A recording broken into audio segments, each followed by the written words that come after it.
Pranams and greetings to you all, and welcome once again after such a wonderful beginning to Convocation from our President, Brother Chidananda, and his always incomparable reminders and inspiration and spiritual direction for the week ahead. And the purpose of this class is to build further on how the integrated program of meditations and kirtans and classes and video presentations and so on can help us to achieve those high intentions and to literally transform ourselves in body, mind, and soul. And so the name of our class is entitled, How to Get the Most Out of Convocation to Transform Your Life. And I thought we might get started by taking a walk back in time to when our Guru and founder Paramahansa Yogananda first came up with this life-changing idea of a week dedicated solely to unlocking the soul's potential, as Brother Chidananda had shared with us in the beginning, and to, again, literally transform our lives and consciousness. And it was back in 1950 when one day he was talking with one of his very close and exalted disciples, Sri Dayamata, who many of us will know later became one of the presidents of SRF and YSS. And he said to her on that occasion, "I think we ought to have a convocation next year." And he added, "And I want you to organize it." And for those of us who will remember her telling us that story, she said, "I was shocked." And she thought to herself, this time he's gone too far, meaning too far in what he was expecting of her at that time. And so she said, "Master," and just a short pause here when we might hear one of the close disciples or followers of our Guru address him as master merely signifies one who has become master of him or herself and wishes only to bring others to that same state of consciousness. And so she said, "Master, I cannot do it. It is physically impossible." And then she said she thought of all the very good reasons why she couldn't do it. She said first, she said she knew nothing about organizing convocations. And then secondly, she said she didn't have hardly any help at that time to do what she was already expected to do, which thirdly involved basically managing the offices, the organization, the correspondence, the ashram matters, the financial matters. So she said she felt very justified in why she felt she couldn't rise to that occasion and take on that extra duty. However, she said and we'll remember, she said when Paramahansaji left Mount Washington, she said she could tell all was not right with that conversation with the Guru. And she said she herself felt uneasy. She felt out of tune. She said she felt that joy and peace and happiness was no longer flowing in her life. But again, just like we might do when we have this sort of mental struggle back and forth for some of our challenges and big tasks in our life, she then went back and thought, but still I'm justified. It's not reasonable. I really can't do it. But she said she tried to meditate that evening. She tried then to retire to get some rest, and she said her mind was too upset. So she sat up and she said, "I began to analyze my attitude." And it's interesting, she segued a bit at this point of her story. And she said, the trouble with most people is that they can't stand to look at the truth about themselves. Although those of us who knew this never could apply to our Dayamata. And so she went on and said, as I introspected that night in my room and objectively analyzed why I was so distressed, I had to admit the truth of the matter. I was not unable to take on this task Master had asked of me, but I was unwilling to do so. And she continued, to my mind, the reasons why I could not organize the convocation seemed justified. But now I realize I was just rationalizing my own unwillingness to assume such a great responsibility. And she said the moment that she got behind her thoughts and realized what was going on deeper in her consciousness, she said instantly she felt this wave of peace come over her. And before she fell asleep that night, she determined in the morning that she will get in touch with Paramahansaji and assure him that she'll do her best in organizing the convocation that he wanted. But she said when she got up in the morning, and before she herself had a chance to call, Paramahansaji called her, and she and the other disciples at that time who lived with our Guru said whether they were in the same room with him or whether he was on the other side of the world, he always seemed to know their struggles, their consciousness, what they were going through. But in order to speak first, she said she quickly said to him, "Master, please forgive me for my unwillingness. My attitude was wrong. I don't know how to organize a convocation, and I confess that I already feel overburdened. But I promise you this, I will do my best." And then she said, I can never forget how sweetly he replied, "That is all I ask of you." And the purpose of all these stories too, and you know, we know Dayamma doesn't want to share her life, so to speak, and yet sharing it because of the joy that the experiences of her life brought her, she wants to do the same for us. And in the same way, that's all the Lord expects of us as well, that we just do our best. We're not expected to achieve perfection. That doing our best is what leads to that perfection in time. And so she goes on, well, we had the convocation and it was a success. And she said, furthermore, my world did not come to an end. And she said, from that experience, I learned what great strength and blessings come from willingness. And conversely, she added, unwillingness is a formidable stumbling block on the spiritual path. She said, so often our failure to progress is caused by this one obstacle. And so I was thinking each one of us here today can give our own thanks some 71 years later to her attunement, to her willingness to take on that task of convocation, so that these many years later, here we are, able to enjoy, follow in those footsteps, the footsteps of all those who have attended convocations in the past, and benefit from that same experience. And an event that has grown from those couple of hundred participants here at the Mother Center in 1950 to what is now literally a world event, attended not just by thousands, but some of our events actually tens of thousands.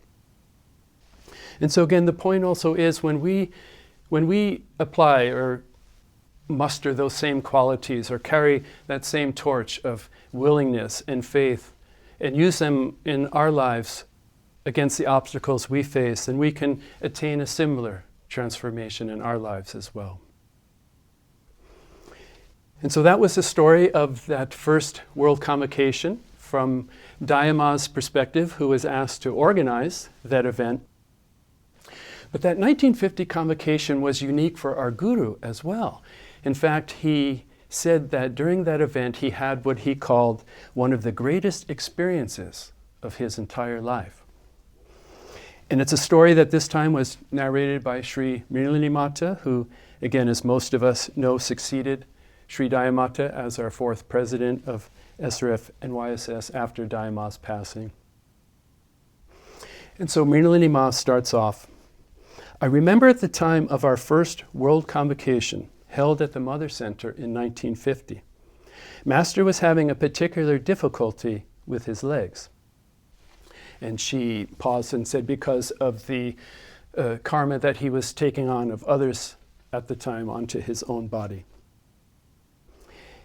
And she said he was not even able to stand or walk without the most extreme pain. And so it was arranged that he would be driven in a car down to the tennis court where the gathering was to be held. And she said, we were all praying and worrying, how will he ever be able to get up onto the platform to give his talk? And she continued, as the car drove up and stopped, those of us who knew the difficulties his body was going through at the time were holding our breath anxiously. The door opened and Master stepped out of the car. And we all gasped in unison because it really seemed that Master did not walk but floated, his feet barely touching the ground as he made his way up the ramp to the podium. And she said he stood there for 2 hours and spoke to the people. And then he greeted everyone who had come, staying for many, many hours after his talk. Afterward, when he returned to his rooms, he said to us all, This has been one of the greatest experiences of my life. And I was thinking, imagine, that was already toward the end of his life. And yet he considered that one of the greatest experiences that he ever had. And he goes on, see how Divine Mother shows you the unreality of life and its alternating contrasts. On one side, you see how this body suffered. On this other side, you see I am completely aloof. I am held in the arms of Divine Mother, and I don't know this body or its suffering at all. And Rinpoche Ma went on and continued. She said, we saw this in the life of our Guru, how he was living in a physical body like yours and mine, which was capable of feeling pain and was subject to the limitations of illness and injury, and how at the same time he could express the infinite power and potential of the mind to transcend those physical realities. When he said to the body, get up and walk, even if it was sick or suffering, that body got up and walked. Sometimes she said it would seem impossible that he would be able to fulfill a lecture engagement or to meet with people who had come from far away to see him. Undaunted, she said, he would prepare for the meeting or interview, and when the time came, suddenly all trace of the ailment would leave. And then she goes on and quotes more from Paramahansaji himself, which again gives a further back view of what a saint or master is experiencing in, again, his or her life, and which again brings forth the meaning or lesson for us as well. And so she went on, because of his exertion of will, and because of his faith in that infinite power within him, as he said, God always comes to my aid. Though he added, Divine Mother never tells me up to the last moment whether or not she is going to give me the power and the ability, whether or not she is going to remove these tests, the suffering from me. But he said, all I know is that it is now time to serve her, to share God with these who have come seeking my help. But always, he said, at the last moment, it is as though she lifts me up in her arms into that great love and that great light. And Rinpoche Mata ended that story and said, so he told us after that occasion at convocation, when I stepped from the car, suddenly I no longer had the consciousness or the feeling of the body. He said the body and all of the people and surroundings just became one mass of the light of God. And he said, I felt myself floating in that light, that consciousness of God. And Rinpoche Ma said, we who were there saw it. It was a real miracle that we witnessed. And we knew that a divine power had elevated our Guru at that moment. And so as our Guru teaches, and again, as we know how our President, Brother Chidananda, always encourages us, we shouldn't think that these qualities and experiences are just for a few chosen ones, but rather we are all chosen ones. We all have the same potential. And it is to awaken that divine potential, to awaken that same consciousness in us, which again is the reason why our Guru established these world convocations in the first place, that again we might have the opportunity to spend a week of our lives to immerse ourselves in discovering who and what we really are, so that we may get closer to that same divine consciousness in our own lives as well. Now, of course, it wasn't long before this extraordinary idea of convocation started to draw more and more seekers and students and friends. And so within a fairly short period of time, we outgrew the opportunity to host the numbers that were interested to come to convocation here at our Mother Center. And so we then moved to what is known as India Hall at our Hollywood Ashram Center.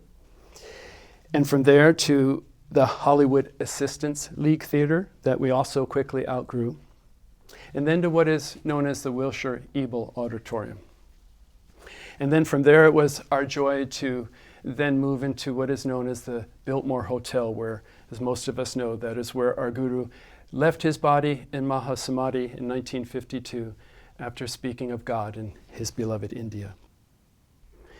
But even then, it was just a matter of time before we outgrew the Biltmore Hotel, and after some years, we finally moved into the site of what is our current location, the Bonaventure Hotel in downtown Los Angeles.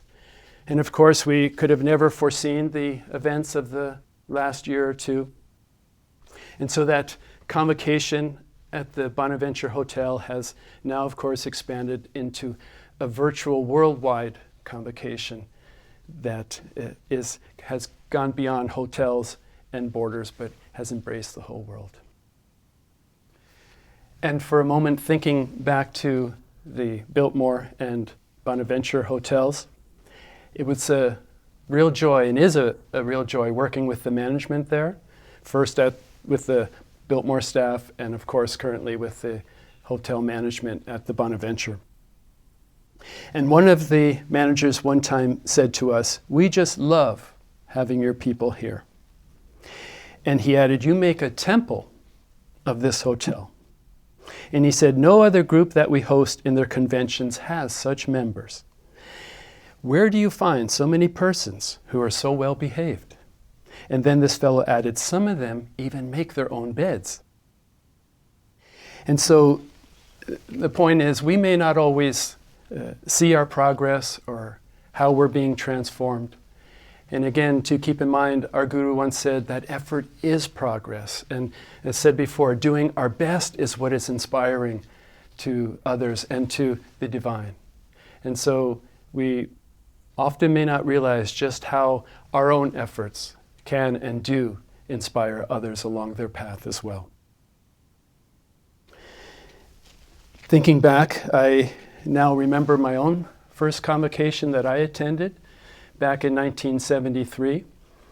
And at the time, there was such a large number of members and devotees from the New York, New England area where I was living at the time, that someone got the idea to look into whether it might actually be cheaper to charter a plane just for all of us to go out to convocation. And in fact, that's what happened. And so I remember here we were, flying out on our own plane together, and halfway through the flight, one of the members handed me a harmonium. I was sitting sort of in the middle of from front to rear, and thought, okay, that was the most strategic position in which we can spread out this chanting. And so here we were, this whole group of members, our own jet, from front to back, chanting our Guru's cosmic chants while we're flying out through the clouds. So that was I hadn't even arrived at convocation yet, but that's how we were all making our approach into Los Angeles for this experience.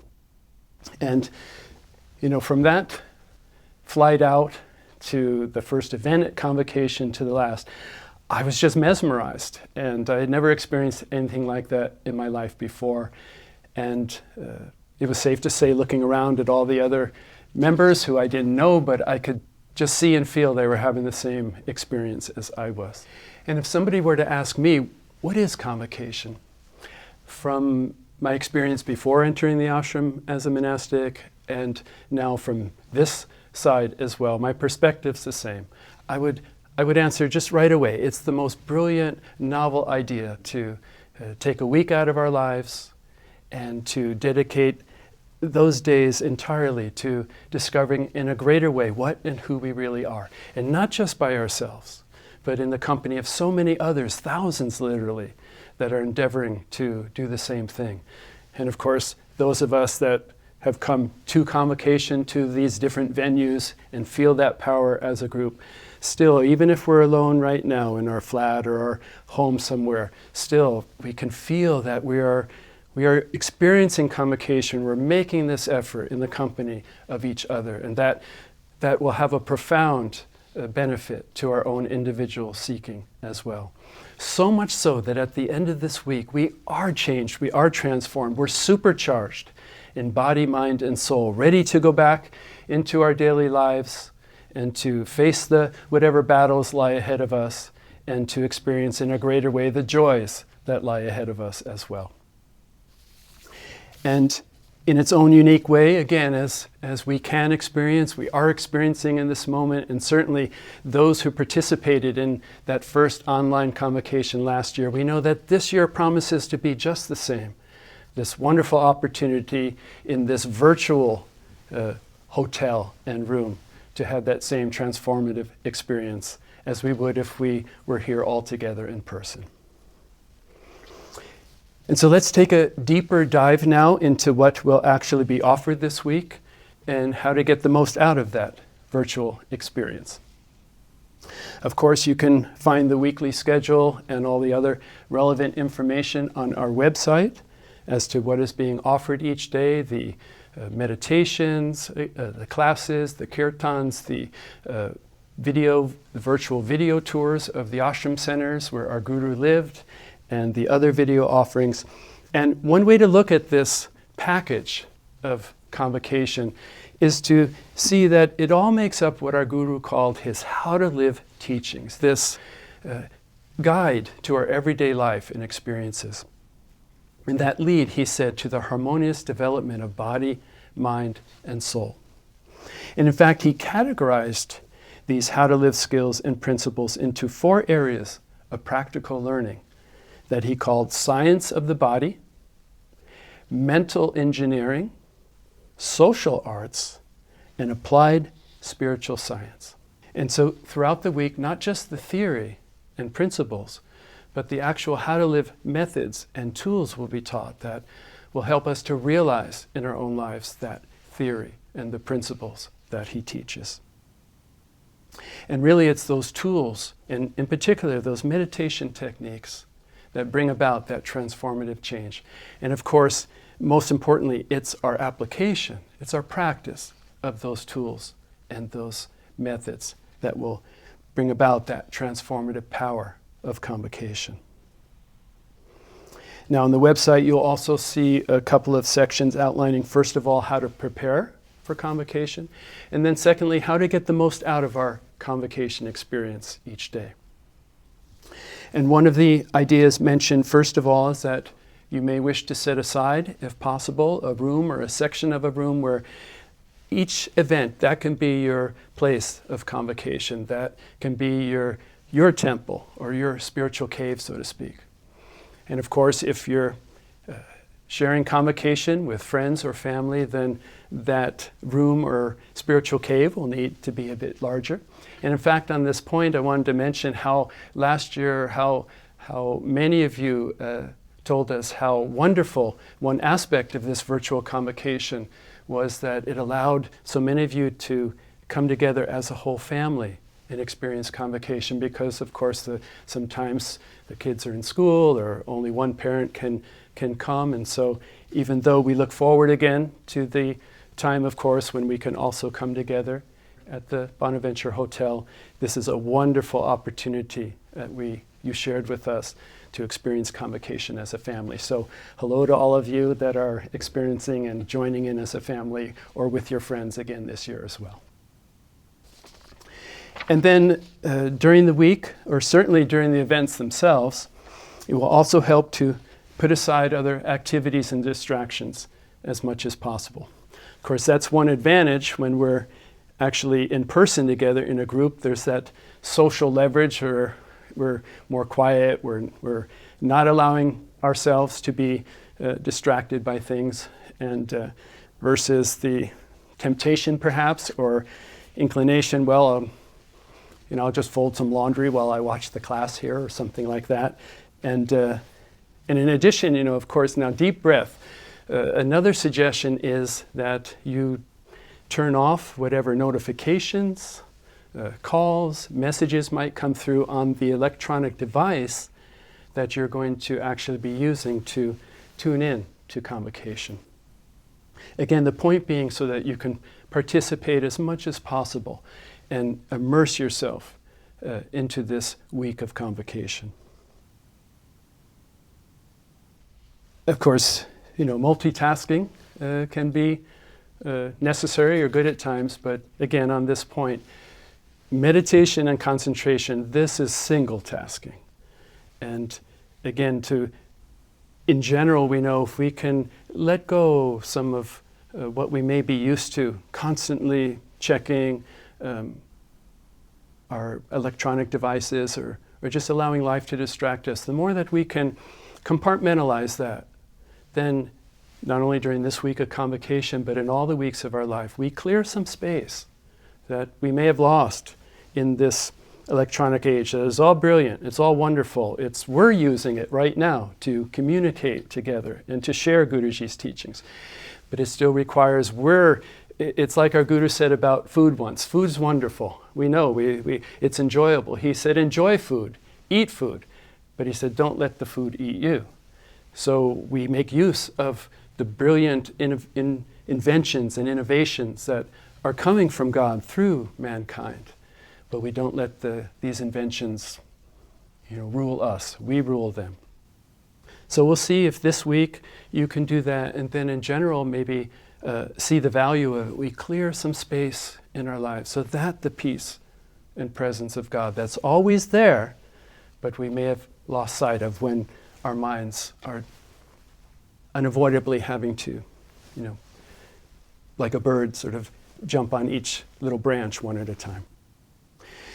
And then one more practical point, and again, depending on your circumstances, you might see if each day you can get outside and enjoy the beauty of nature, or again, depending on your circumstances, maybe get some physical exercise each day. And as we know, this is so brilliant and important to do every day of our lives for that all-round health of body and mind. Or another idea in this regard is to take a break every now and then, practice one of our Guru's energizing or relaxation exercises in order to balance the extra hours of sitting that we might likely do this week of Convocation. And then lastly is to be sure that you're aware of our virtual meditation room. Just like at our normal Convocation, we dedicate a room at the hotel where in between events, devotees can come and in the company of others have that experience of group meditation. So in the same way, you can find on the website how to enter that room when it's available in between our classes and events. So there as well, even in this virtual Convocation experience, we can have the power of group meditation and the help that meditating with others brings. Now, one very last point about all this, and that is with the many wonderful offerings of this week of Convocation, there's no need to feel overwhelmed by it all when you look at the schedule. Just relax and just take in Convocation as a whole. Let it wash over you and bring about healing in body, mind, and soul. And one way to help with this is that you might think in terms of just taking one quality in particular that you want to focus on this week. For instance, stillness in meditation, or developing greater devotion, or yearning to experience God, and so forth. Realizing again, it doesn't happen overnight, but as a way to enjoy Convocation as a whole, but in particular, feel that you're making progress in one area in particular. And in fact, along these lines, our Guru himself said once, and listen to this. He said, "I was not at first the devotional kind." Imagine. And on top of that, he added, "My mind used to be very restless." So there's hope for all of us. But continuing, there's always a but, even in our Guru's teachings. He said, but continuing with that same quote, he went on and said, "But now it is just like fire. As soon as I put my mind at the Christ center, all thoughts are gone. Breath, heart, and mind are instantly still, and I am aware only of spirit." So the way for us is to likewise take just one thing and then step by step build to that same point of mastery. Or it might appeal to you to boil it down even further, and that is to just take one thought. Maybe during the week something, that really hits the mark. That's really something I want to be sure. That one idea, I don't want to forget. I want to do something with it. And again, we enjoy Convocation in its entirety, let that support us, let that keep lifting us up, helping us in ways that we can't even fathom, but that we determine to really do something with that one thought in particular, to dwell on it, to unpack it, to work on it, to realize it in our lives. In fact, our Guru said on this point as well, he said, just one thought may redeem you. And if we need even more encouragement, on another occasion, he said, if you practice 1/1,000,000th of the things that I tell you, you will reach God. So, disclaimer, I know our Guru said a lot in his lifetime, but still 1/1,000,000th. And Brother Nanamoy said once, he wanted to be sure we realize that 1,000,000 still includes meditation and, love for God, love for others. There's probably a few things that need to go in that one part. But 1,000,000th, that's a fraction that sounds very good in our favor. So I think we can take heart from that as well.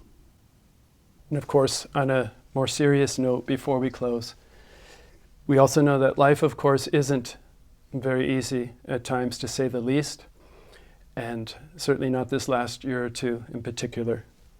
And perhaps at this very time, we're dealing something that's especially challenging in our lives, something in our family or in our own life as well, that we're especially anxious to overcome, or hopeful that we might find, like that story of our Guru or Dayama in the beginning, a greater faith, a greater courage that we might be able to face and overcome that particular difficulty.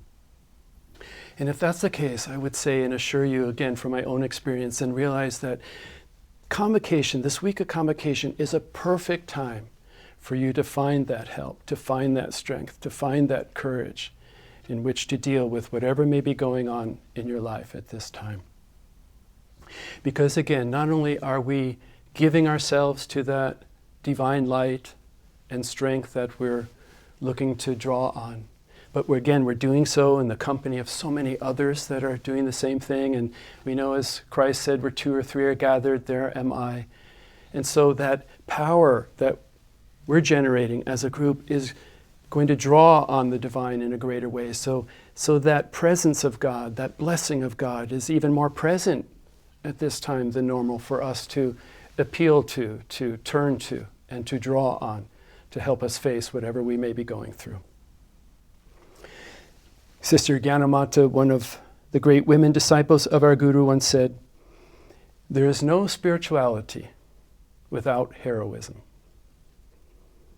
There's no spirituality without heroism.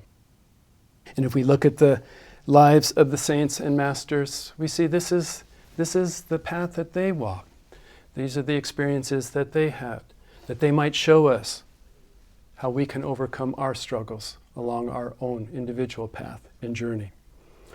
And if we accept this, if we realize, as Paramahansaji said, that yoga is not just a science of meditation, but he said a science of self-transformation. There's that word again from our title. He said, transforming the little body-bound self into the pure divine self or soul. And if we embrace this, if we accept this, that these challenges will be part of our life and our life journey, then we'll see for sure at the end of this week that we have changed, that we have transformed ourselves, that we've either risen above that particular trial or challenge, or we'll find that we have discovered a new way to view that challenge. We'll find a greater faith or courage in which to face that challenge. And that experience will not only help us in what may be going on at this present time, but it will give us wisdom and strength and understanding for whatever other challenges may lie ahead in our journey on our way back to God. And so we can take heart from that as well, and we'll see our hearts strengthened during this week of Convocation.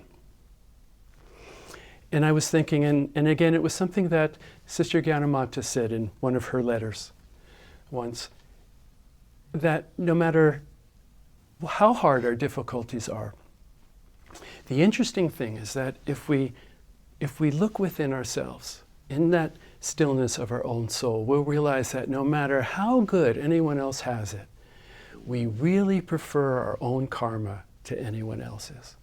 Because it's me, it's us, it's our beautiful creation. It's what we know we need in order that we might realize and express that full divine potential of what we are as an individual and unique spark of God. And this is what our Guruji said, we are unlike anyone else, and therefore equally loved, equally dear to our Father and Mother Divine.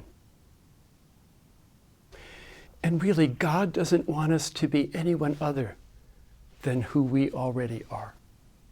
In fact, our Guru said once, we should envy no one. He said, let others envy us. He said, what we are, no one else is. Be proud of what you have and what you are. He said, no one else has a personality just like yours. No one else has a face like yours. No one else has a soul like yours. And he said, you are a unique creation of God. How proud you should be. And so likewise, in the context of convocation and our title about transforming our lives, it's okay to feel good about that positive transformation that we can experience this week, about the efforts, the good efforts that we are making, about the victories we achieve, the confidence that we're generating. Again, as our master said in his lessons, self-respect is different than pride. He said, pride puffs up the ego. Self-respect is to give honor to the soul. And he went deeper and said, never consider yourself a sinner. Remember always your true divine nature and behave in a way that expresses it. And again, that is what our week of convocation is all about. That is what this transformative week of convocation can give us.